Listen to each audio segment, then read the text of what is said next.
За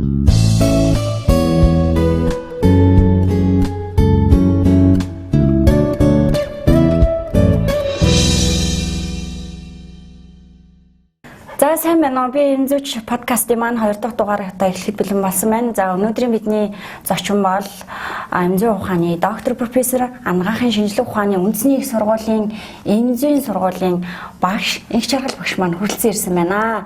За тань энэ өдрийн минь төргий. Энэ өдрийн минь төргий. Сайн байцгаана уу? За ерөөдөө их жаргал багшийнхаа хувьд миний хувьд бол энэ хүний одоо шавь тэгээд багшигаа одоо хийж бүтээж байгаа зүйлүүдийг энэ бол одоо үргэлж одоо таньж мэдэж ерөөдөө хийж бүтээж байгаа зүйлэр чинь бас бахархаж байгаагаа хэлэхэд бол юуны юм таатай байна. За сүүлийн үед миний агшаар юу вэ? Сайн сайхан. Сүүлийн үед тэгээд ер нь ажил ихтэйдээ бид нар тэгээд аль болох ажил ихтэй завгүй авах тусмал бид нар ч маш их зүйлийг амжуулж ялангуяа эмэгтэй хүн бол тий бүх юм параллел зэрэгцэж эрдэм ном тий сургаалт тэгээд мэргэжлийн үйл ажиллагаа тий бусдад одоо нийгэм чиглэсэн үйл ажиллагаа гэдэг маш олон зүйлийг гэр бүлийнхаа амьдралтай ингэж зэрэгцүүлж авч явдаг болохоор бид нар бол ер нь их завгүй. Ер нь их ажил өөдрөг тусмаа тэгээд бас завгүй байдаг. Ерөөдөө би бас таныг энэ яаж энэ завгүй их ажлын хажуугаар гэр бүл амьдрал ах байгаа одоо тийм ээ тэгээд чөлөө одоо амьдрал ах байгаа хэрхэн яаж авч яваад энэ чөлөө цагаа хэрхэн яаж одоо өнгөрүүлж гэн мөн хэрхэн яаж мотивацийг одоо өөртөө авч байна тийм ээ энэ талаар та бид нарт хуваалцаач. Ер нь амьдралыг өдөр болгон баяр баясгалан гэж хүлээж авдаг. Таарлцсан өглөө босоод таарлцсан хүн болгоо надад ад жаргалтай тэгээ нэмсэглэл бэлгэлсэн тийм байдлаас л ирнэ. Би ер нь их амархан мотивац авдаг хүн. Нэг сайхан үг сонсоод л тэр өдөржингөө баяр баясгалантай явдаг тий. Тэгээд энэ их завгүй ажлуудын хажуугаар байнга хүмүүсийг зангидсан тий одоо сөрөг эмоцийг өөртөө бий болгосон байх юм бол ард нь гарч чадахгүй шүү дээ. Тэгэхээр өдрөө болгон хүн хийж байгаа ажлаа ад жаргалтайгаар тий чихэн сэтгэлээсээ хийх юм бол тэгэл тэр ажил нь хичнээн хэцүү хүнд ажил байсан ч гэсэн ад жаргалыг бас авчирч чаддаг л гэж боддөө шүү дээ. За тэгэлгүй яах вэ? Би бас энтэй санаа нэг байна. Тэгэхээр ер нь бол таны хувьд маш их одоо амжилт бүтээлүүдээр баялаг ийм одоо хүн байгаа. Тийм учраас бас өөрийнхөө амжилт бүтээлүүдээ сайхан дурдаад мөн одоо яг энэ хугацааны маш сайхан туршлагатай түүхээ бид нарт бас хуваалцаач. За яг миний амжилт бүтээл гэхэд ч хаашаа хамгийн гол нь хүн амжилттай байх уу, ад жаргалтай байх уу гэдгийг тодорхойлдог хэд хэдэн хүчин зүйл байгаа шүү дээ. Ер нь тий хамгийн гол нь бол хамт олон гэр бүл. Тэгээ гэр бүл байн гарталт ингээд стол нөгөө бидний ярьдгаар асаалтаа танк шиг тий бүх юм тусал дэмжиж хамт олон бол нэгдсэн одоо зангидсан гар шиг нэг зорилгоо тэмүүлж чадчихаа үед ядраад цөхрөөд байх юм байхгүй. Тэгээд тэр амьдралаас тэр ажлаас тий мотивацийг авна. Тэр ажлаас одоо хамгийн ад жаргалтай тэм сайхан мэдрэмжүүдийг авна. Энд хэн тусалдаг вэ гэхээр хамт олон тусалж иж, нийлж иж, багаараа ажиллаж иж амжилтууд гардаг. Жишээлх юм бол одоо манай эмзэн сургуульч 50 жил өөртөө орон гэргүй 10 хэд удаа нүүсэн байдаг л та. Анх эмийн үйлдвэр, эмийн завод гэж Монгол байгуулагдсан дараа тэнд байж захтаа л эхлээл эмзэн тэнхэн байгуулагдсан 61 онд тийм ээ. Тэгэл ханцран багш маань 1-2 пробиркийг хүртэл цуглуулдаг байсан хурамшил тийм. Тэгээд одоо сүүлд нь хөгцөөр 50 жилийн дараа бид нар 2011 онд нэг төсөл бичээд тэрийг маань лавсрын захирлгээд академич Ангаахын доктор профессор лавсрын захирал маань дэмжиж улсын хурлын нийгмийн бодлогын байнгын хороогоор оруулаад ингэж явж байгаа бид нар улсын санхүүжилтээр эмзэн сургуультай болсон. Яагаад ингэсэн бэ гэхээр энийг бол хин нэгэн тушаал даалгавар өгөөд их жаргал захирлчийн эмзэн сургууль байр бариул гэж хинч над даалгавар өгөөд зүгээр л яагаад төвчгүй байгаа юм болоо гэж маш их боддог байсан. Тэгээд хамгийн гол нь хүн орон гэргүй бол айл гэрч гисэн те нэг нийлээл тустаагаараа л орон гэргүй бол хөгжихгүй шүү дээ. Нэг хадминдаа ч юм уу байгаад байл тэрнтэй л адилхан бид нар орон гэртэй болох хэрэгтэй юм байна. Олуулаа болох хэрэгтэй юм байна гэсэн л тийм л одоо бодлоор тэр ажлыг авч ирсэн. Тэгэл өөрөө санаачлал төсөл хичээл тэгээд сургуультаас энэ бол ганцхан их жаргалын биш манай хамт олонны манай удирдлагуудын тус дэмжлэг маш их байсан л та. За тэгээд ганцхан байшин барьсан хүн юм шиг манайхан ойлгодог. Тэр байшин дотор сургалт явуулахад, эрдэм шинжилгээ явуулахад хэрэгтэй бүх юмыг бий болгож байгаа. Анх удаа бий болгож байгаа 50 жилийн түүхэнд те. За тэрэнд нь одоо ингээд эмийн туршилт үйлдвэрлэлийн анхны жижиг эмийн үйлдвэр бий болгож байгаа. Яг GMP-гийн жижигрүүлсэн загвар маягтайгаар тий. Тэгээд одоо байгалийн гаралтай эмийн түүхий эдийн музей, тэгээд 4 лаборатори байгаа. Эмийн шинжилгээний лабораториуд, шинэ эмийн одоо discovery лаборатори тий. Тэгээд эмийн сан гэх мэт сургалт нь сурж байгаа хүмүүс бон төгсөж гараад шинжлэх ухаанаар явах уу тий. Одоо шинэ инновацийг бий болгох уу гэдэгт маш их дэмжлэг болох тэр зүйлүүдийг хийсэн. Түүнээс гадна манай хамт олон чинь анх удаа одоо Монголынхаа хэмжээнд те эмнэлзүүд суурилсан өөрөөр хэлбэл өвчтний тусламж үйлчилгээнд чиглэсэн эм зүүн хөтөлбөрийг бий болгож өөрөөр хэлбэл эмнэлзийн хичээлүүд ордог болсон. Шинэ хөтөлбөр ялгасан. Шаталсан буюу 3 дахь 3 гэдэг шинэ хөтөлбөрөөр бас явдаг бас. Энэ бол дандаа Монголд анхдагч. За эмнэлзүүд суурилсан хөтөлбөр бол Наазтай эхний харавт ордог. Тэгээд бид нар Японд явж туршлага судлаад тэгээ манай Эрдэнэтийн агш гэдэг физиологийн темпийн эрхлэгч байсан. Манай багш нар маань муу эмнэлзээ одоо мэдрэлийн дотоод шүүрлийн гэх мэт бүх техникүүдийн багш нар оролцож энэ хөтөлбөрийг хамтарч боловсруулж исэн багч. Тэгэхээр энэ бол Монголд бол маш олон зүйлийн эхлэлийг тавьж өгсөн. Одоо өөрөөр хэлбэл тэр 2010 онд ч Дамбаагүй сайд байхдаа эмнэлэгт эмнэлзэн албууд байх ёстой.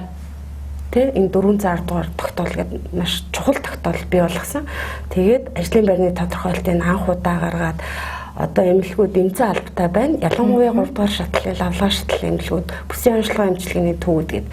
Тэгээд анх удаа одоо эмнэлзэн эмзүүч гэдэг одоо clinical pharmacist шүү дээ. Энэ хөтөлбөрийг Монголд одоо оруулж эхэлсэн. Гэх мэтчлэн одоо дурдаад байвал маш их амжилт байгаа. Бид нар маш их зүйл хийдэг. Тэгээ ерөнхийдөө манай эмийнхэн чинь хамтын ажиллагаагаар яхаас манай төгсөгчд гэж маш том хүч байдаг. Бид нар тэр сургуулийн хичээлийн байртаа болоход тэр үйлдвэрийг бий болгоход, музейг бий болгоход дандаа манай төгсөгчд тусал дэмжиж оролцсон. Тэр нэг олоолаа олъё гэл нэг 2 техниктэй 12 багштай байхад ажил авч ирсэн. 4 техниктэй 20 хэдэн багштай болвол тэгээд дээрээс нь тэр багш нараас минь гадна төгсөгчд маань одоо нийтдээ одоо 20 удаагийн те 20,000 гаруй төгсөгчд байдаг. Тэгээд тэр төгсөгчд маань маш их тусал дэмжсэн учраас бид нар эмзэн сургуулийг арай өөр шатанд гаргасан тийм хөгжлийг бий болгосон байдаг. Энэ их одоо амжилтыг гаргасан танаараа бас бахархаж байна. Тэгээд энэ амжилтыг гаргахад одоо маш их дэмжлэг тусалцаа үзүүлсэн бас мэрэгчлэлтийн төвтүүдээр бас бахархаж байна. Яг таны энэ амжилтуудыг сонсоод. За тэгээд одоо багш маань ер нь ямар одоо ажлуудыг эрхэлж байна те энэ талаараа бас бидэнд хуваалцаач. Бид нар ч н одоо сургуулаа төгсөд би одоо баг тий 28 жил болж байна. Тэгээд тэр үед миний сурж явах үеийн сургуулийн хичээлийн хөтөлбөр маань яг Оросын эмзэн сургуулийнхтай адилхан тий за яг үндсэн яг эмзүүрчийн эмийн технологи, эмийн хиймтэй гэх мэт явж исэн. Тэгээд сүүлд одоо төгсөж байгаа сүүлийн ялангуяа нэг 10-ад жил төгсөж байгаа оюутнууд маань молекул биологи, генетик тий одоо бүх нарийн шинжилгээ ороод дээрээс нь нэмэлцээ ороод ямар өвчний оншид яаж одоо эмийн эмчилгээний тактик боловсруулахад оролцдог. Одоо тэр багийн нэг чухал гишүүн болсон. Энэ бүх одоо энэ түүхэн үе шатуудыг давхад одоо би сургуулаа төгсөө 20 хэдэн жил болж байгаа бүгдийг нь үз. Би бол молекул биологч юм уу генетик энэ гэж хичээл заалаагүй. Тэгсэн мөртлөө одоо миний ч юм уу манай багш нарын баясгалан багшин ч юм уу тий ингээ удирдах байгаа магистр докторууд молекул биологоор тий багшаасаа илүү гэж хөгжиж байгаа. Тэгэхээр би энэгээр юу хэлэх гээд байгаа гэхээр ер нь шавь багшаасаа илүү явжлах юм бол багшийн гавьяа тэнд байдаг. Би тийм болохоор багшин бол маш их өгөгдөлтэй юу ойлгосон мэдсэн ямар ном уншсан илүү өгж явах хэрэгтэй. Өгчээч л тэрнээс аз жаргалыг авдаг хүмүүс багш нар байдаг. Тэгээд яг энэ саяны асуулттай холбоотойгоор бас нэг хэлмээр юм. Ерөөсөө манай эмзэн салбарт хамгийн гоё зүйл бол одоо нэг уламжлалт шинжилгээний холбоос өөрөлдвөл эргэх холбоо бид нар багш нарыг маш их хүндэлдэг шүү дээ. Одоо манай намайг анх багш болгочихсон Батмөнх гэдэг багш минь Бурхны оронд байсан Батмөнх багш манай Эрдэнэт зэвш дүнгөрөөш одоо хандаа орцсон моош те гаад болмоош энэ багш нарын үргэлжлэл одоо бид нар одоо тэгтэл миний шавийн шав гэд гараад ирсэн баг жишээ. Тэр энэ хүмүүс нийлжээж Ахмад үеэс суралцжээж залуу үеийн Ахмад үеэсийн одоо хүсч мөрөөджсэн юмыг ажил хэрэг болгож зүтгэжээж одоо бүх юм хөгжнө. Тэгэхээр бид нар энэ олон ажлуудыг би одоо ингээд хийдэг ажил юм бол миний үндсэн ажил бол Ашуусын эмзэн сургуулийн багш. Тэгэхдээ үндсэн ажлын хажуугаар энэ саяны түүхийг яриад байгаа тэр гол туршлагууд байна шүү дээ. Туршлагуудаа өвлүүлэхийн тулд маш олон одоо нөгөө бусад ажлуудыг хийдэг л те орон тооны бус одоо эмзэн судлалын ерөнхий мэргэжилтэн үний эмзэн зөвлөлийн гишүүн одоо эмзэн судлалын мэргэжлийн зөвлөлийн дараа фармакопеорон гишүүн одоо энэ тэнд одоо 3 4 сэтгүүлийн редакцийн зөвлөл те одоо экспертүүд энэ төр олон юм хийдэг. Гэхдээ энэ бүхнийг амжуулахаас өөр арга байхгүй. Одоо тэрийг амжуулаа явж хахад миний шамнараас энийг ааха ингэдэг юм биш үү. Надаас юм сурч аваасаа гэж одоо би ер нь их татгалздаг. За гэл аль болох амжуулаад бүгдийг хийлж миний мэдэх чадах боломжтой юм байл хүргэж хэмсэн гэсэн сэтгэлээр ажилладаг. Яг ингээд би тийм хийгээд энэ би их юм хийж ин ядарч ин гэж ер нь бодогддгоо шүү дээ. Тэгэл явчлах ёстой л гэж боддог. Үргэлж завгүй байдаг те. Завгүй байх тусам хүн маш олон ажлуудыг амжуулдаг гэдэг те. Тийм ер нь завгүй параллел бүх юмыг л хийж байгаа гэрүүлээ авч явах хэвээр өрөвхтэй зөв хүмүүжүүлэх хэвээр те. Тэгээд шавнартаа нөлөөллийг бий болгох хэвээр ганцхан шавнартаа нийгэмд бусад мэргэжлийнхэнд ч гэсэн бид нар одоо өөрсдийн олон жилийн амьдрал ажлын туршлагаар нөлөөллийг бий болгож байгаа хэвээр. Ер нь ингээд Ахмад багш энэ төр болоо явчихаар хүмүүс танд тэрийг л бодох хэрэгтэй. Зөвхөн өөрийгөө ч юм уу те зөвхөн өөрийнхөө техник ч юм уу бодох ш илүү өргөн одоо хүрээгээр хүмүүсийг дэмжих, туслах, хөгжүүлэх те тэгж явах хэрэгтэй л гэж боддоо шин. Та захирал яг эмзэн сургуулийн захирал байсан уу те энэ үедээ яг одоо ямар зүйлүүдийг эмзэн сургуульд одоо хийж бүтээсэн талаараа бас яриач. Түрүүн би нэг тавчхан шиг ярьсан те ер нь бол одоо энэ анх удаа хичээлийн байртаа болсон 3 4 шин одоо эмнэлзүү суурилсан хөтөлбөрийг бий болгосон анх удаа музей гэх мэт тэр бол бүгд анх удаа явах байсан болохоор биднээс маш их чаленж ингээд бий болж байгаа байхгүй маш их сорилтууд биднийг чадах нь үгүй юу те одоо жишээлх юм бол засгийн газрын бодлого гараал те одоо хугацаанд баригдаж амжихгүй байгаад нь төсөв мөнгө өгөхгүй зарцаана гэл тэгэл ингээд бужигнах жишээ те тэгэхээр чи анх удаа ингээд барилгын суур тавиал нэг юм цагаан зураас татаал те хөрсний шинжилгээ хийгээл ингээл явахаар юу хийж үзээгүй юм зүч мэрэгчлээс шал өөр тийм зүйлүүдийг хүртэл суралцж байгаа байхгүй. Тэгэхээр хүн шинэ юм санаачлал хийгээлээвэл шинэ юм сураал янз бүрийн сорилтуудтай тулгараад хамгийн гол нь тэднийхээ ард аз жаргалтайгаар амжилтаар гарчхаар л маш сайхан болж байгаа. Одоо тэгэхээр нэгэнд одоо байртаа болцсон, нэгэнд гадаад харилцаа хөгжөөд эхэлсэн. Тэр үед чинь бид нар гадаадын нэлээд хөгжингөө одоо Японы те Гонконгийн Хятадын одоо Нанжины их сургууль байна те Хятадын 1 номерын эмзэн их сургууль университет байхгүй. Тэгэл тэрнтэй энэ төр гадаад харилцааны гэрээ агууллаа. Одоо манай багш нар бол бидний үеийг бодвол бараг 70-80% Японд ч юм уу Австралид гадаадад одоо эрдмийн ажил хийгээд доктор хамгаалаад ирж байгаа ч. Тэгэхээр юмны суурийг ингээд зөв тавиад өгчвөл маш их юм дурна. Одоо болоогүй шүү их юм хийн. Тэгэхээр энэ хийх суурь нь зөв яваад одоо хүнд юм хэлж өгч байгаа багш нь өөрөө хөгжсөн өргөн цар хүрээний мэдлэгтэй чадамжтай ах юм бол шавь тийм л гарна шүү. Тэгээд тэр шав өгшөө багшаасаа илүү юм чадамжтай хүн бий болно. Тэгэхээр би одоо эмзүү ирээдүг бидний хийгээд өнөөдөр амжилтыг их жижигхэн гэж бодоод байгаа шүү. Өшөө их юм хийх одоо маш их бид нарт хүн хүч хэрэгтэй, маш их чадварлаг баяны мэрэгчлэнүүд хэрэгтэй. Тийм. Тэгээд энэ дээр бас үндэслээд нөгөө ер нь манай сургуулийн одоо сургалтын систем ер нь бол ер нь өөрчлөгдөж шинжлэгдсэн үү? Сүүлийн жил. Тийм. Манай анагаахын шинжилгээ ухааны их сургуульч ер нь яг сургалтыг олон улсын түвшинд хүрэхийн тулд маш их ажил хийдэг. Маш их олон улсын том одоо Харвард ч юм уу Хопкинсийн их сургууль тий одоо юу гэдэг Токушима Японы бараг 10 гаруй их сургуулиудтай байнга холбоотой. Ерөөсөө өнөөдөр тэнд өглөө шин мэдээлэл гарахад үдээс хойш нь авч идэг. Тэгээ гадаад харилцаа маш сайн хөгжсөн. Тийм болохоор бид нэр Аз номхон далайн бүсийн баруун эргийн бүсийн шилдэг 100 их сургуулийн нэг бол гэсэн зорилт тавьсан.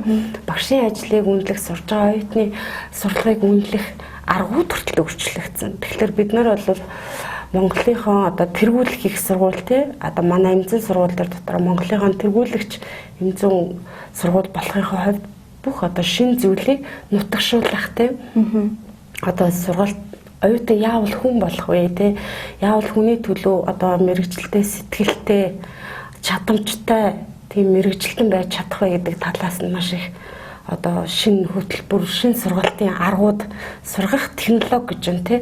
Дээр үед чинь намайг сурж авч багш яриад бид нар сонсоод тасралтгүй маш хурдан бичиж аваад инхээр л одоо болчдөг юм шиг байсан бол одоо бол тийм биш шүү дээ. Харилцан интерактивны гэж бид нар ярьдаг тий. Харилцан суралцдаг. Багш оюутан хоёр зэрэг. Тэгээд тэр нь тасралтгүй байна. Өнөөдөр төгсөлт хийлээ, эмзүүч боллоо, диплом авлаа, дуусаа гэсэн юм байхгүй.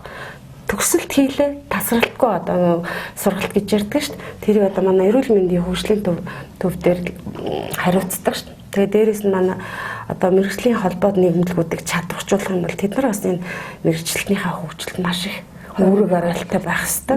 Тэгээ тэр тал нь жоохон сулхан байгаа одоохондоо. Гэхдээ бол утгагүй бүх юм яг номд орж зэгцэрнэ тэр ажлууд нь хийгдээ явагдаж байгаа. Ашуулсын хувьд манай эмзэн сургуулийн хувьд ер нь шинэлэг бүхний ялангуяа Азийн тий ер нь хоцрохгүй байгаа.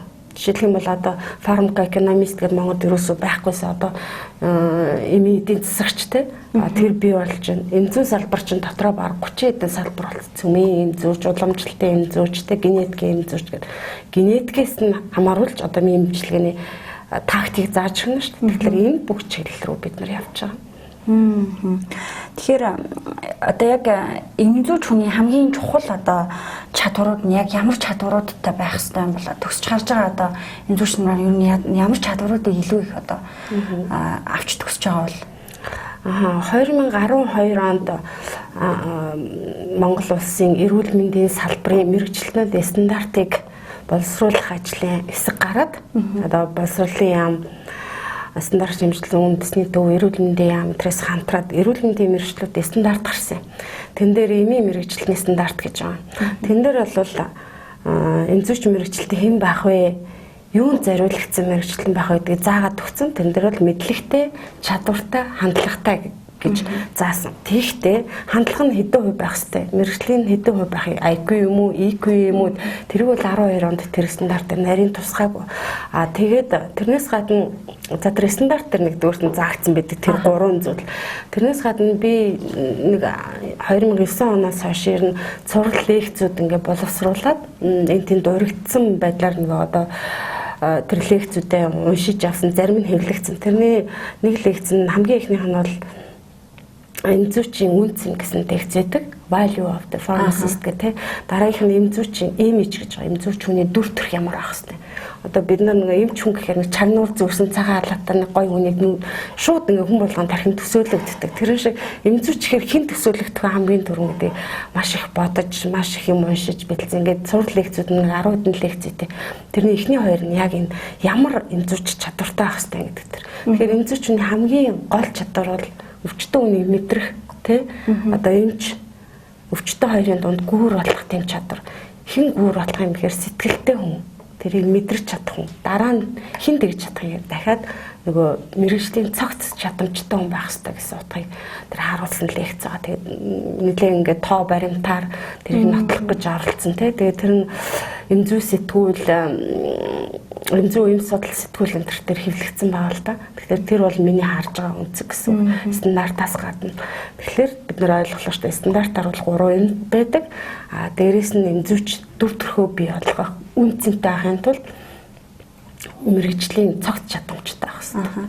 Тэгэхээр яг одоо юу гэдэг яг энэ эмзэн сургуулиудыг төгсөөд одоо гарч байгаа оюутнууд яг энэ хэмжээний чадварыг ерөөхдөө өвлж гарч чадж байгаа болоо тий гэдэг тал дээр бас Яг энэ дээр одоо манай ажил олгогчд байна шүү дээ. Одоо манай эм ханганы төлөвлөгийн үйлдвэр хэмээн сангийн ажил олгогч эздүүд тий юу гэж үздэг вэ гэхээр ер нь яг ингээд төс боловсрцсан мэрэгчлэний хүлээдэг л тий. Гэхдээ сайхан болтол юмсан. Одоо энэ хандлага өөрчлөгдөж байгаа. Өөрөөр хэлэх юм бол тэр 5 жилийн хугацаанд чинь өнцөрчин бакалавраас сурч байхад бол 5 жил шүү дээ тий. Тэр үед оюутныг бүх юмыг шууд суулгаж өгөх бэлэн суурийг бий болгодог. Өөрөөр хэлбэл цогц чадамжтай цөм хөтөлбөрөөр явдаг гэсэн. Өөрөөр хэлэх юм бол химийн, эмнэлэг зүүн те одоо эмийн ургамлын, технологийн, маркетинг буюу эмийн зах зээлийн ингээд бүх одоо ерөнхий суур чадамжийг өгөөд тэр хүн хаанч чад хүрэх чадвартай ийм мэрэгчлэлтэн бэлтгэх гэл бид нэр одоо сургалтын зорилго байна. Гэхдээ тэр хүнд мэдлэг чадвар хандлага олгоно бүх хөтөлбөр төр байдаг. Тэгээд ажлын байран дээр ирлээ. Манай эмзүүн нэг онцлог бол хэзээ ч тэтгэврт гардгүй. За гарч болно те. Хэзээ гарах вэ гэхээр мэдлэг чадваргүй ганцхан үед өөрийгөө хөгжүүлэх үед гарч болно. Бусад үед өөрийгөө байнга хөгжүүлж хаад гарахгүй нэгдүгürt. Хоёрдугарт бол ажлын байран дээр дөнгөж төгсөөд нэг 21 2 та хүүхэд ирдэг тий.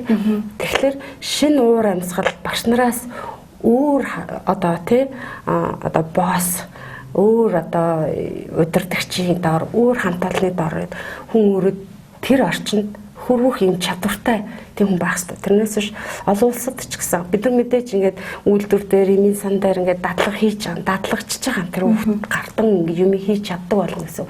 Тэглээч гэсэн яг ажлын бол заавал юм өөр өнцгөөс имийг харуулдаг. Тэгэхээр тэр нь дасан зохицох чадвартай хүмүүс байгаад л гэж одоо сүүлийн үед ажил олгогчд манай ойлгодог. Тэгэд ч манай одоо эмзэн сургууль төгсөгчд 100% ажлын байртай болдог. 100% ажлын байртай болоод бид нэг сэтгэл ханамжийн судалгаа хийдий ажил олгогчдоос төгсөгчдөөс. Тэгэхэд ер нь 80-аас дээш хувь. Ер нь бол дэлхийн аль ч оронд сэтгэл ханамжийн судалгаа хийхэд ажил олгогчдын ажилд авсан хүмүүс тийм өндөр хувьтай байдаг. 87, 90 энэ төр хувь байна шүү. Тэгэхээр тэр нь өөрөлдөх хөрвөөд шинэ ажлын орчинд амархан дасан зохицоод юм ойлгож авчих чадвартай байдаг. Тийм болохоор 100% ажлын байртай болчтой юм байна гэж ойлгодог. Дэлгүй яхаа. За тэгэхээр ерөнхийдөө бас үүнээс үндэслээд одоо яг эмзүүчд бид те эмийн мэрэгчлэлтэнд бид ерөнхийдөө үргэлж одоо суралцаж хөгжиж явах хэрэгтэй байдаг тийм ээ. Төгснөхийн дараа ч гэсэн. Тэгэхээр яг энэ сурч хөгжих боломжоор үнэхээр бас бид нар хангагдаж чадж байна уу? Яг энэний төлөө одоо сургууль гэхээс гадна өшөө одоо бидний төлөө төрийн бас байгуулагч юм холбоодод тийм ээ. Тэгээд одоо нийгэмлүүд яг үнэхээр яг тэрэн дээр нэгдэж ингэж хамтарч ингэж ажиллаж чадж байна уу? Энэ тал дээр та бас. Ер нь бол сурах хүн бол хаана л бол сурж болж идэг. Жишээлбэл би өөрөөр жишээ авч тий. Жишээлбэл би англи курс дууланд сурж үзээгүй. Тэгэл хүмүүс дамжаанд явдаг ш. Би бүр хүүхдээ хасаал ямар нэгэн дамжаанд явж үзээгүй. Одоо сакс волейбол ч юм уу тий. Одоо хөгжмийн ч юм уу тий. Ягаад ч юм дамжаагаар ягаад яваагүйгээ би ойлгодгүй хэл завгүй юм шиг байна. Тэгвэл сурах хүн бол хаана сурна? Жишээлбэл англи би зүгээр надад хэрэгтэй учраас Словарцаар аваад ямар ч үсэн мэрэгжлийн төвшөнд бол одоо болчихно гэж өөрийгөө үзэх гээд байна. За тэгээд одоо хөгжмийн зэмсгэл хинч надад зааж өгөөгүй. Гэртээс нэг гитарыг нь үзээр аваад ингээд сурчих чинь. Тэгэхээр би энэгээр юу хэлэх гээд байгаа гэхээр эхлээд хүн өөрөө л эрмэлзэлтэй байх хэрэгтэй. Энэ надад хэрэгтэй. Энийг би сонирхож байгаа бүх юм сурахын төлөө явах хэрэгтэй. Мэрэгчлүүд байнга нэг номер бол өөрөө тэр хүн. Дараа нь тэр мэрэгжлийн нийгэмлэг холбоод бол маш сайн дэмжлэг үзүүлэх хэрэгтэй. За эмзүүрчийн хувьд ингээ яриа л да. Ерөнхий хүний хувьд бол өөрөө л ах хэрэгтэй. Гол зүйл. За эмзүүрч мэрэгжлийн хувьд бол мэрэгжлийн нийгэмлэг холбоод байна. Одоо манай эм холбоо байна тий. Тэгээд эм холбоо дангаараа ашуулсан эмзэн сургуультай одоо эмзэн шинжилгээ ухааны гэдэг Монсын сургуультай түгэн тий. Эдгээртэй хамтарч ажилладаг. Хамтраад юу ажилладаг гэхээр төгсөлтийн болоод төгслийн дараах тасралтгүй сургалт гэж төгслийн магистр докторийн сургалт орно тий. Тэр нь бас онлайнаар байгаа. Төгслийн дараах сургалтууд гэж байна. Тэр нь бол богино хугацааны урт хугацааны тасралтгүй сургалт. Өөрөөр хэлэх юм бол 6 сарын төрөлцсөн нарийн мэрэгжил эзэмшүүлэх сургалт, кредит цуглуулах буюу богино хугацааны сургалт. Тэр эднэрт бол хүн заавал биеэрээ контакт цагаар багш ингээд зогсоод А Б гүнийг бүрчлээ ярьж өгөөд тийх биш. Ажлын байран дээр нь очиод заагаад өгдөг.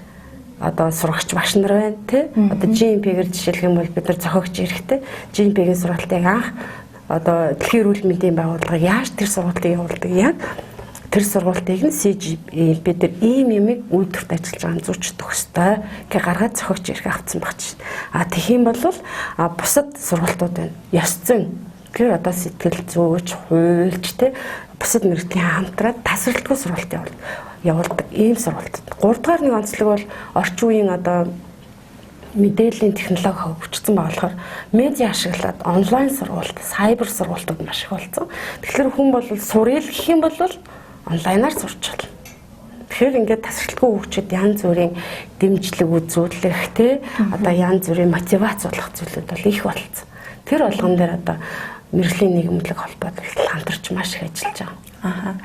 За тэгэхээр нийгэмлэг болон одоо холбоодод ерөөхдөө хамтарч ажиллаж байгаа гэж та хэлж байна. Тэгэхээр ер нь бол одоо яг ийм холбоо жишээ нь ямар нийгэмлэг холбоодуудтай илүү их одоо нэгт уялдаа бүхий хамтарч ажиллаад тийм ээ одоо ямар одоо амжилтуудыг бас өгөөд явж байна. Тэр за Монголын эм зүүн байгууллагуудын нэгдсэн эм холбоо гэж байгаа. Бүтэн нэр нь те өөрөөр хэлбэл Монголд байгаа эм зүүн байгууллагууд нийлээд эм холбоог бий болгосон гэсэн. Тэр одоогоор бол эм холбоо чинь анх 1996 он цуврын тавьдаад 2006 оноос яг эм холбоо гэсэн энэ нэрээ авсан гэж. Өөрөөр хэлэх юм бол эм зүүн байгууллагууд нь хоорондоо нэгдсэн гэсэн. Тэгэхээр өнөөдрийн байдлаар бол эм холбоо 300 гаруй эмийн байгууллагууд за энэ дэр нөгөө эм хангамж бүх байгууллагууд орж байгаа. Эмийн үйлдвэр, эм хангамж нийтлэг байгууллага, эмийн сан, өдөөгийн эргэлтийн эмийн сангууд энэ төр орж байгаа. Дээрээс нь 3000 гаруй хувь гишүүдийг ингээнд нэгтгэсэн Монголын одоо төрийн бас байгууллага хамгийн том манай эмийн салбарт тэгээд эм холбооны гол одоо үндсэн зорилго бол те Монголын эм зүүн салбарын одоо мэрэгчлэтнүүд болоод байгууллагын хууль ёсны нийтлэг эрх ашигыг хамгаална л гэсэн зүйл. Хууль ёсны өөрөлдвөл эмийн сангийн стандартанд ийм байна гэж заасан. Тэр стандартаа нийцсэн үйл ажиллагаа явуулаад эрх ашиг нь хүндэгдэх юм бол түүнийг хамгаална гэсэн үг. Тэ? Түүнээс гадна эм холбооны дараагийн нэг чухал үүрэг бол ер нь бүх мэрэгчлэтнүүдийг нэгтгэж те яг л нэг зорилготой эм хангамжийн байгууллагч бүгдээр ашигын төлөө байгууллага аж ахуйн нэгжүүд байдаг. Тэгэхээр тэр аж ахуйн нэгж ашигын төлөө байгууллагын эрх ашигыг бас хамгаалах хэрэгтэй. Тэгтээ нөгөө л хууль ёсны эрх ашиг нийцсэн. Дээрээс нь бол шинэ уур амьсгал ороод нь 19 оноос хойш манайх чинь удирдах зөвлөлийн 60% шинжилгээтэй ажиллаж байгаа. Тэгээд энэ шинэ уур амьсгал гэж юу хэлж байгаа вэ? Одоо нөгөө шинжлэх ухаан нотлохын цорилсан бодлого гаргахад төрийн байгууллагуудаа дэмжих. Төрийн байгууллагуудаа одоо нотлохын цорилсан судалгаа шинжилгээний одоо үр дүнгүйгүүд тэрэн дээр суурилж төрийн бодлогоо гаргана. Жишээлх юм бол энэ дээр одоо эрүүл мэндийн даатгалын 12-оос 22 дугаар тогтоол гарлаа шүү дээ. Энэ хооронд чи даатгалын эмийн үнийг, даатгалын хувь хэмжээг ямар нэр төрлийг яаж тогтоох юм гэдэг дээр ерөөсөө бүх эм хангамжийн байгууллагуудын ингээд санал бодлын сонсоод хамгийн зөв дүгнэлтийг гаргаад тийш нь хургуулгач шүү дээ тийм. Гэх мэтчлэг ингээд нөгөө нөлөөллийг бий болгож байгаа. Бодлого боловсруулахад тусалж байгаа. За 3 дугаар нэг гол үүрэг болохоор мэрэгчлэнүүдийн хөгжил. Мэргэжлүүдийг хөгжүүлэхдээ түрүүний ярьсан нөгөө онлайн тийм ингээд одоо ихтэй сургуулиудтай хамтраад хийхээс гадна бусад төрлийн бус байгууллага байна. Жишээлх юм бол Монгол одоо 3 л эмийн төрийн бус байгууллага шүү дээ. Манай эм холбоо байна. Эмзэн мэргэжлэр төгсөгчдийн холбоо байна. Тэгээд эмнэлзэн эмзүүчдийн холбоо гэж сайн нөгөө эмнэлзэн эмзэн хөтөлбөр бий болоод эмнэлзэн эмзүүч гэсэн мэргэжсэн эмзүүчийг бий болгосноос хойш энэ холбоо бий болсон. Эдгээр бол хамтраад одоо FIP гэл те дэлхийн эмзэн холбоо байна. FAPA гэдэг Азийн эмзэн ажлын холбоо энтертэй хамтарч ажиллаад олон улсын онлайн сургалтууд хийж байгаа. Хамгийн сүүлд одоо 5 сард чинь FAPA-гийн урилгаар COVID-19-ийн үед эмийн мэрэгчлэлтний сургалтыг явуулах ямар хүндрэл гарч ийн гэдэг дээр одоо туршлага солилцох тийм онлайн вебинарт бид нар оролцож байгаа шүү дээ. Тэгэхээр одоо ингэ яриад ивэл энэ чиглэлийн асуудал бол ингээл тасралтгүй яваад байгаа болохоор маш олон юм ярьж бодлоо. Тэгэхээр энэ бүгд дээрээ саяны энэ 3 холбоод манай төгсөгчдийн холбоо маш сайн ажилладаг. Үйл ажиллагаа тасралтгүй бас явуулдаг. Түүнээс гадна M5 гэдэг одоо юу шүү дээ тий нийгэмлэг. За энэ M5 ч нь бол жил болгон одоо эмзэн мэрэгчлэтнүүдийг цуглуулаа нэг сайхан чуулга хийдэг. Тэрийг манай эмийнхэн хүлээдэг болсон. Тэгээ хүлээлт үүсгдэг. Тэгээ тэрэн дээрээ бид нар бол ээлжлэл ингээл манай багш нар профессоруудыг өрөөл шинэ мэдээлэл за та ийм чиглэлээр одоо лекц уншаач гэл тэгээд одоо би 2 удаа уншижсэн. Тэгээд одоо дэлхийн эмзэн хүчлийн өнөөгийн байдал цааш тэнцийг хандлах ч гэдэг юм. Тэгэхээр хамгийн сүүлийн үе шинэ мэдээллүүдийг тэр чуулган дээр өгч чаддаг байх ч шүү дээ. Тэгэл амжилтуудыг ярил маш их байна л да. Одоо бид нар ингээл саяны тэр вебинар хурал дээр манайх бол ерөөсөө Азаас сацраг тодорхойлчихж байгаа. Жишээлбэл манай эмзэн сургууль сая ковид гараад нөгөө контактны хичээлүүдийг ингээд байхгүй болол энэ цар тахлын онцгой нөхцөлийн үед чинь бүх юм онлайн болол тэгэхэд хандлтын тоо 380 мянга гэхэд танах 3 сая хүнтэй мянгаад одоо эмзэн оюутантай байснаа 380 хандлт гэдэг чи яасан одоо их юм бэ? Яаж юм болов? Жишээлбэл Монголд ч одоо утаснасаа мэдээлэл авч байгаа оюутнууд тэгэхэд утасных нь хөнгөлж өгсөн шүү дээ, тийм. Тэд нар одоо саналаа тавьсан. Тэгэхээр Монголд одоо эмзүүчиг сурах ажил нь ганцхан эмзүү сургуулийн ажил биш. Мобиком хүртэл оролцоо авсан байгаа зү, тийм. Гэх мэтчлэн ингээ яриад байвал бол маш их зүйл байна.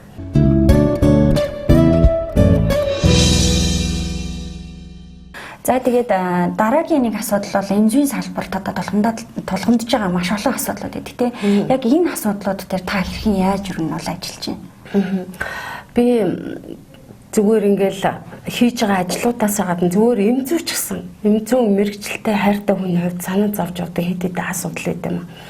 За нэгдүгээрт нь ерөөсөө энэ манай эмзүүн салбарын дотор манай эмийг импортоор оруулж иж байгаа компаниудын дотор ямар нэгэн мэрэгжлийн бус одоо энийг нэг эм борлуулдаг ч юм уу эсвэл эм гэдэг нь одоо бидний өдөр тутмын хүнсний бүтээгдэхүүн шиг хэрэгэлдэг юм шиг энэ ойлголтыг үгүй болгочих юмсан гэж боддог. Тийм болохоор нөгөө хуурамч, дуураймал, стандартын бус тийм одоо юмнууд орж ирчих үедээ тий энэ дээр маш өндөр хяналттай бодлого боловсруулагчд ч гэсэн тий одоо судлаачид манай одоо шинжлэх ухаанаар одоо ажиллаж байгаа хүмүүс шүү дээ. Одоо судлаач багш нар энэ төр ерөөсөө эмийн түүхийн эдээс нь ахуулаад ийм чанартай аюулгүй байгаасаа гэдэг юмыг бол маш их боддог. Тэгэхээр бид нар нөгөө эмзүүрч мэрэгчлэлтэн цогц чадамжтай юм гэдэг дээр ямар нэгэн одоо с ิจ бүхий ч гэх юм уу те одоо аюулгүй байдал чанарын хувьд асуудалтай гэсэн юм дээр шууд ил тодор хилжтэй тэр одоо болиулах бүх арга хэмжээг авах хэрэгтэй. Яг л энэ бол ганцхан Монгол биш дэлхийн эрүүл мэндийн байгууллагаас бүр алерт цохоод байгаа асуудал байхгүй юу. Яг тэгвэл одоо нөгөө энтгэгч юм уу те одоо Бангладеш одоо тэр орнуудад чи колони байсан орнууд шүү дээ. Одоо Английн колони байсан, Францын колони байсан химийн үйлдвэр хөгжсөн. Тэгэд тэр яг дуураймал гэдэг одоо стандартын бус юмын асуудал гарч ирдэг вэ гэхээр эмийн үндсэн үйлчлэгч бодис гэж зүйл байгаа тий. Үндсэн үйлчлэгч бодисын цэвэршилтийн зэрэгээр тэр юм чанартай юу, үнэтэй ах уу гэдэг асуудал тодорхойлогдож байгаа. Тэгэхээр манай Монголд бол орж ирж байгаа түүхий болгоны, орж ирж байгаа эм болгоны цэвэршилтийн зэргийг өндөр технологиор одоо нөгөө судалж тогтоохгүй яг л тэр үйлдвэрлэгчээс ирсэн доош бичиг баримтын дагуу бид нар бүртгэж байгаа байхгүй. Тэгэхээр тэрэн дээр маш сайн анхаарах хэрэгтэй. Тэрэн дээр одоо манай мэрэгчлэтнүүд чиглээд тэ одоо баг үүсгээд барьж аваад ерөөсөө яг эмийг хямдхан байх хэрэгтэй гэж би ерөөс боддгоо. Хувь мэрэгчлэлтний хувьд тэ яг тэгвэл цэвэрлэлтийн зэрэг өндөртэй байх тусмал эм үнэтэй байх хэрэгтэй тийм ээ. Чанартай тэр бол аюулгүй баталгаатай гэсэн. Энэ бол нэгдүгээр асуудал. Хоёрдугаар асуудал эрүүл мэндийн даатгалаар бид нар эмийг өгдөг. Тэгэхдээ одоо манай Монгол баримталж байгаа бол эмийн сангаар дамжуулж зайлшгүй шаардлагатай эмийн жагсаалтанд орсон тий. Одоо энийг бол ийм өвчнөд үед нэн тэрүүн шаардлагатай юмагаад оруулсан нэг одоо олон улсын нэршлэр давхар дагуу тоог 500 гаруй юм ба. Тэрийг бол ингээд яг эмийн сангууд байж байгаа юм бол хүн ам одоо тасралт гүжиг дүртэй хэмжээтэй хангагдах юм а гэдэг тэр жагсаалтыг чинь гаргачаад. Тэр тэндээс өгж байгаа тэр эмийн даатгалаар олгох хөнгөлөлтийг бол эмийн сангаар дамжуулаад маш их юм асуудлууд үүсээд идэх шүү дээ тий. Одоо даатгалын юунд дууссан тэгээд эмийн хүртэл хэрэглэгчд бохимдаад энэ асуудал бол хоёрдугаарт нэлээд хэцүү. Хэрвээ Германы ч юм уу Америкийн Медскэп энтергээд Обама ерөнхийлөгч байхдаа гаргасан тэр даатгалын системийн хувьд би даатгал төлөгчтэй би өвдөх юм бол над руу тэр би өвдөд би жороо авчлаа. Миний даатгалын мөнгнөөс гарна. Гэхдээ имээс ангаар дамжихгүй хана шүү. Тэгэхээр нэг дамжлага нэмэгдээд байгаа болохоор чирэгдэл үүсэж байгаа байхгүй. Тэгээ яг өнөөдрийн одоо барьж байгаа энэс өөр одоо арга байхгүй учраас одоохондоо ингэж явж байна. Гэхдээ энийг бол утгагүй өөрчлөх байх гэж найдаж байна. Яг гэвэл сайхан эрүүл мэндийн даатгалын ерхий газар маань бий боллоо шүү дээ тий. Тэгэхээр энэ дээр бол манай иргэд хөдөлмөрчд бохимдохгүй эмийг ингээд жор бичлэлтэй энэ дээр эмч нартайгаа хамтарч ажиллах өрхийн эмч нартай тий. Тэгжээж энийг одоо маш зөв юунд нь оруулах хэрэгтэй. Энэ дээр бид нар манай холбоо тий одоо судалгааны байгууллагатай хамтраад нэлээд ажиллаж байгаа.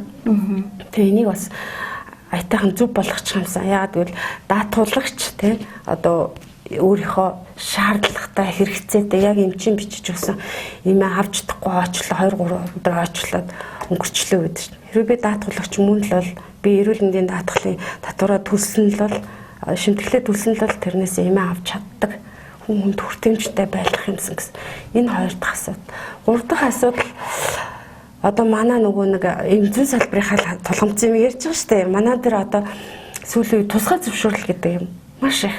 Одоо өөрөөр хэлэх юм бол тусгай зөвшөөрөл чинь ингээд дотор нь ангилсан байхгүй юу? Биологийн бүтээгдэхүүн импортлох тусгай зөвшөөрөл, эмнэлгийн хэрэгсэл импортлох, эрүүл мэндийн тоног төхөөрөмж импортлох олон төрлийн тусгай зөвшөөрөл бий болцсон. Тэгээд мэргэжлийн биш хүмүүс тусгай зөвшөөрөлтөл болчвол тэгэл тэр ингээд аваад явна.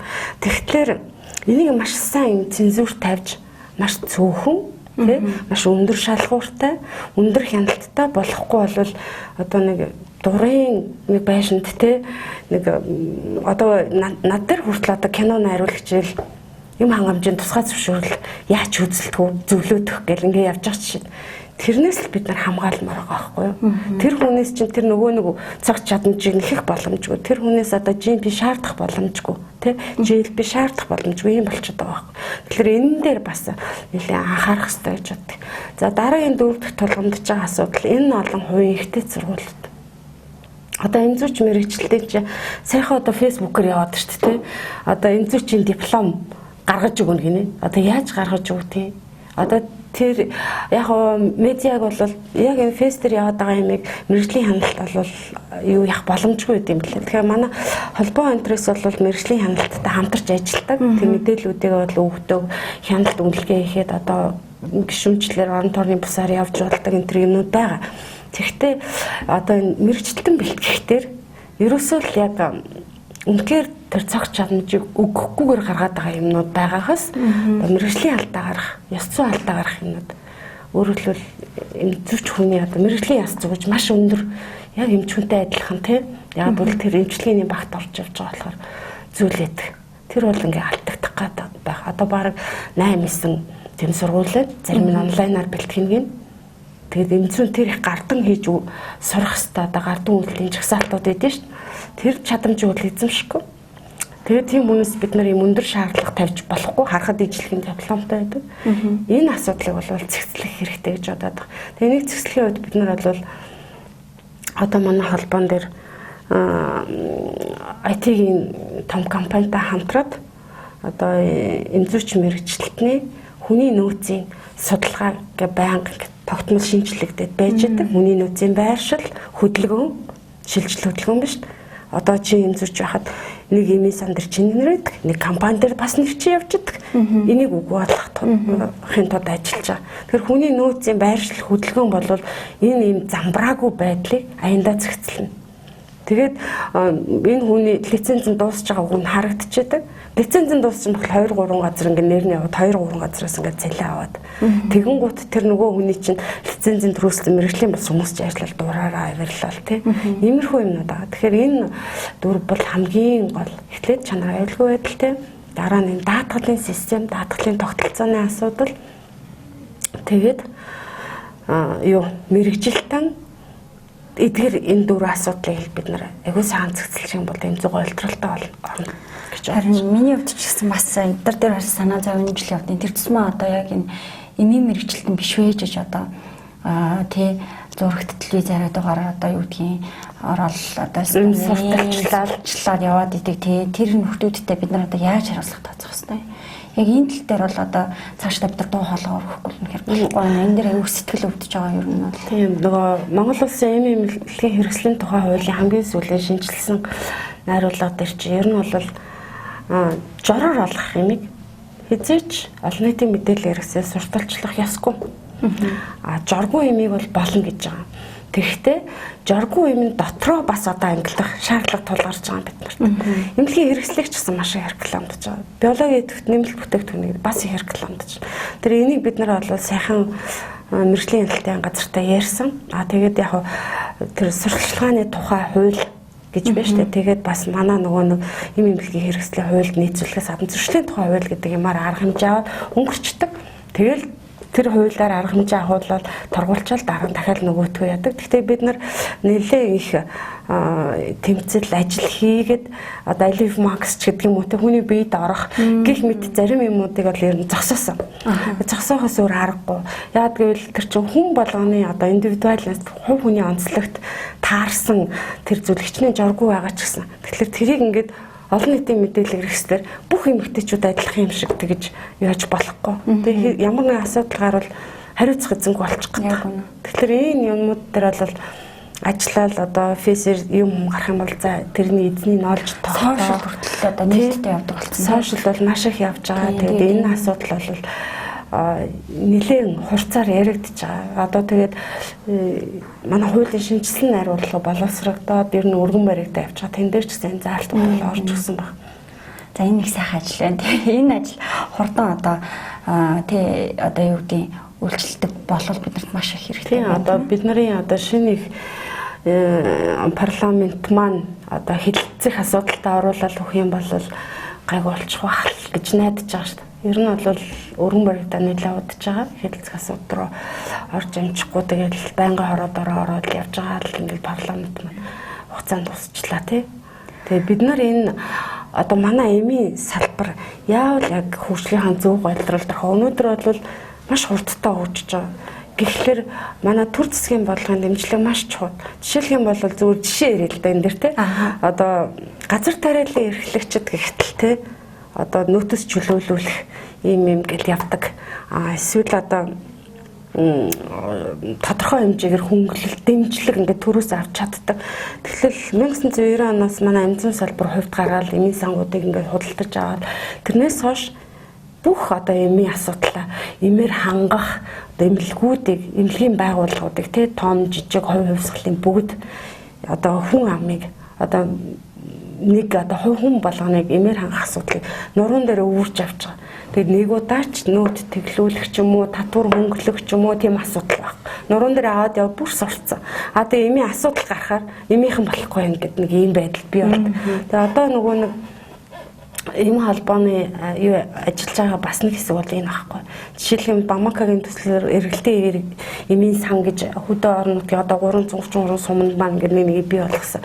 Одоо тэр нөгөө сумын эмийн сан ажиллуулаад тэр сумынхаа иргэд багийнхаа иргэдийг аюулгүй юмэр хангаад явж байгаа хүмүүс маань зарим нь одоо хувьд агаарыг гэд зарим нь одоо эмнэлгийнхаа харьяа болъё гэд. Ягаад эмнэлгийн харьяа болъё гэхээр нийгмийн даатгал төлж чаддгүй, тэдвэрт гарч чаддгүй ийм асуудлаас болж. Зарим өөртөө байшин барилгаараа дайтан болсон бид нар хувьдаа гараа гэж. Тэгээ энэ асуудлыг шийдэх хэмтрэгээд манай эмийн салбарт бол манай эмийнх нэг одоо муухай харагдуулаад байгаа гэх юм уу те хүнд ойлгомжгүй болгоод байгаа хэд юм байт. Тэгээ тэрэн дээр бол маш их ажиллаж байгаа л да.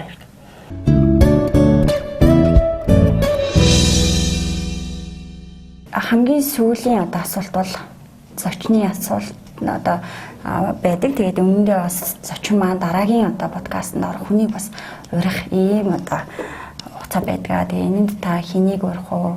Одоо яг энэ подкастт орж байгаа хүний хувьд бас асуулт байна уу танд те? Ер нь одоо та бүхний хийж байгаа энэ ажил те подкастт ингээд оруулаад хүмүүсээс ярилцлага аавна гэж байгаа нь бол маш зөвтэй асуудал. Тэгээд маш манай эмийн мэрэгчлэнүүдэд чухал зүйлийг барьж авсан байна гэж би үзэж байгаа. Тэгээд ер нь бол манай эмийнхэн чинь жилдээ 1-2 уулздаг. Манай эмийн сангийн чуулган, эмийн үйлдвэрийн чуулган чинь манай холбооноос явдаг чуулган байна тий. Та хэдийн зохион байгуулдаг эм 5 байна. Тэрэнд манай холбоос хамтраад зохион байгуулагчаар оролцдог. Тэрнээс гадна манай эмийн мэргэжилтнүүд хаа явсан газараа одоо Монголын аль ч өнцөг буланд байсан хэрэгтэй мэдээллээ те шинэлэг мэдээлэлээ сонсоод олоод авахд бол маш чухал гэж би энд их ач холбогдол өгч оролцож байна. Тэгээд дараагийн удаа энэ подкастэнд манай одоо эмийн мэргэжилтнүүдээс нэлээд одоо юмыг тэ олон өнцгөөс нь харж үнэлт өгч ингэж ажилдаг үйлдвэрийнхэн төлөөлөл, эм ханганы төлөөлөл гэх мэт явах байх л та. Тэгээд бид нар өнөөдрийн подкастны тухай саналаа гэх юм бол жоохон шинжлэх ухааны судалгааны талаар ерөнхийдөө ярилцсангүй. Дараа нь тэр талаар нэлээд одоо судалгаа эмийн одоо судалгаа шинжилгээ олон улсад ямар түвшинд явж байна те ямар шинэ судалгаанууд хийгдэж байна, төсөл хөтөлбөр юу болж байна гэдэг талаас нь одоо ярил зүгээр ах бас гэсэн зүгээр санал дэвшүүлж байна гэсэн үг.